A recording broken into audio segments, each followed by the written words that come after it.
Yo, what's good, Brainrot family? Welcome back. Today I'm doing something different.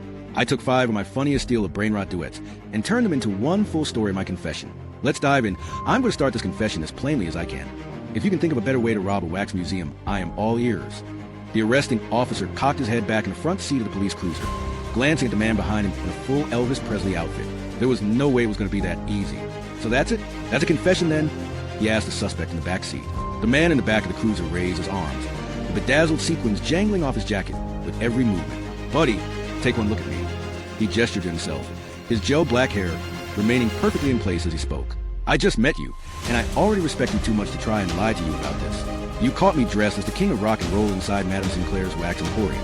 That's about as red-handed as you can get." "Sure. Count this as a confession, officer." "Call me Harry," the officer responded. "And you're Mr. Presley, I assume?" Something like that. The man in the back seat said as he rolled his arms, his sparkling pink sunglasses barely staying attached to his head. "But call me Dan." The cop car continued down the dark streets, the bright lights of downtown Niagara Falls slowly giving way to long stretches of highway. "All right, Dan. Feel like walking me through what you were up to tonight? And what the hell I just pulled you out from?" Dan fidgeted in the back seat, running his hand through his hair. The mountain of black locks cracked, strands shooting to sides and stringy clumps matted with gel and hairspray. "What you just pulled me out was the greatest heist I've ever planned."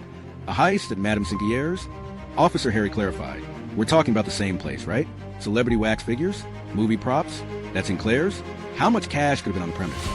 Dan chuckled, the glow from the overhead highway lights reflecting in his sunglasses. "Cash? Please, you're stuck in the 90s. 99% of ticket sales at any of these tourist traps will be Visa or MasterCard. You have better luck robbing the vending machine outside if cash was what you were after." Dan leaned forward, a twinkle visible in his eye beneath the sparkling sunglasses. "You seen any posters for the Wax Emporium lately?" he asked. "Any big events?" "Can't say I come down this way often," Harry responded, eyes on the road. "Just happenstance I was here tonight." "What? You don't get social media either?" Dan snorted. "Big Wizard of Oz exhibit. That's what was going on. Costumes, wax figures, original movie props.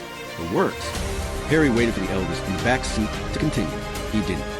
Instead, he sat there with an expression as if he just revealed the location of El Dorado. "And?" the officer finally asked.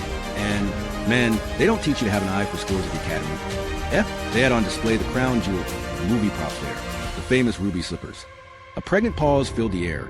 Harry eyed the man in the back seat through the rear-view mirror. "You know they aren't real, are you, Dash?" "Yes, I know they aren't real rubies," Dan blurted, annoyed. "You gotta think about the collectors. It's like any one-of-a-kind art. You sell stolen goods to one eccentric collector. They hold on to it for a few years, show their friends, it gets passed around. Then you work with crooked investigators to say they just found it in a pawn shop." If you enjoyed this full Brainrot compilation, and my confession, make sure you smash that subscribe button and turn on notifications.